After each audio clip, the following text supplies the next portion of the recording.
Okay, well, I had a bit of a problem with the bolt that holds the hinge on my MX60 the other day. Basically, this is a pretty stout hinge system, really. I'll just give you a quick demo of this. But you can see that the hinge really is a very solid bit of gear, and so is the attachment. So anyway, the fundamental problem was that I noticed it was a little bit wobbly in the stem when I was riding it. I had a quick look over, and it appeared that one of these was loose. But when I got home, I found that like I could put my finger on it and it was moving around. But when I got home, I put an Allen key in there and found that actually it was just spinning uselessly. Well, with a magnet, I pulled the thing out, and I found that the screw had snapped further down in, which meant that I was going to have to basically take this entire assembly off, which is easy. You just undo that one, which is already undone, undo the one on the other side, undo that, lay the stem down, and then drill the hole out with an easy out, and replace it with new screws. So I decided to do both at the same time, since while I was there, why not do that? I took some photographs with my camera of the screw that broke, and you can see, looking at it, not only did it break exactly where the scissor point is of this going through, because essentially the hinge acts as a scissor when it's coming up. It's fair to say that it's had a bit of provocation.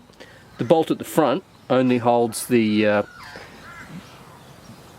stem from forwards and backwards movement, and any up and down vibration actually a little bit gets taken on those screws. And while it's true that the screws are high tensile is pulling, and what causes the problem here is shear, which is like a pair of scissors are shearing something.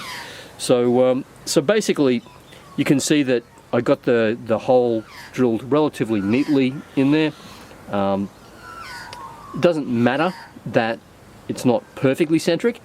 It's better to be as close to centric as possible, because you actually want the hole to be as big a diameter as possible, so that as much of the easy out can bite into there as possible. The thicker the part of the easy out that's biting into the hole that you've made to pull it out, because the easy out's got a thread on it that is the same direction as unscrewing it, and as it tapers and twists in, if it bites on the thickest part, then it's less likely to snap when you take it out, which is, I've got to tell you, a pain in the friggin' ass. Because it's really hard to drill an easy out if it's just snapped off in there, because them things are tough as nails. So anyway, it's got it all, and it's all back together now, and you know, it's basically as good as new, really. I put Loctite blue on it because I think Loctite blue is going to be sufficient for what's in there. I can keep an eye on it, and if it's starting to be a little bit loose, then I'll just pull it out, clean the Loctite off, put in Loctite next grade up, maybe, you know, red. I use Permatex, not Loctite, but I really don't give a shit. In fact, I actually often don't even use the genuine articles, because I use a bit of it, because I've got a lot of things to do on these things. I use, you know, just an aftermarket version. But there you go. So now that's going, and so, you know, despite a lot of provocation, I think it's fair to say that this scooter's had a lot of provocation with really bumpy dirt roads around here, and a lot of real, you know, kind of corrugated dirt roads, which give it a really good hammering all the way along. And you know, you either got to go really slow across those roads, or you've got to go really fast. Corrugations are pretty serious.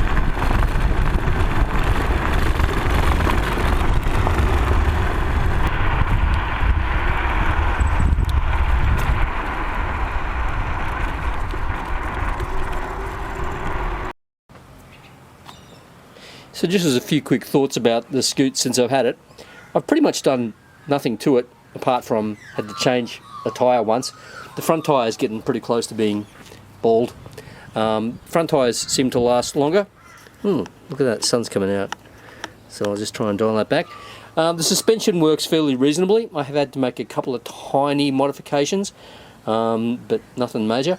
Just needs a bit of lubing every now and again, and away it goes. I'll lube the suspension joint at the back. The front one's absolutely fine because it's nicely greased and held in a nice simple single tube, because it's basically very similar design strategy to the 010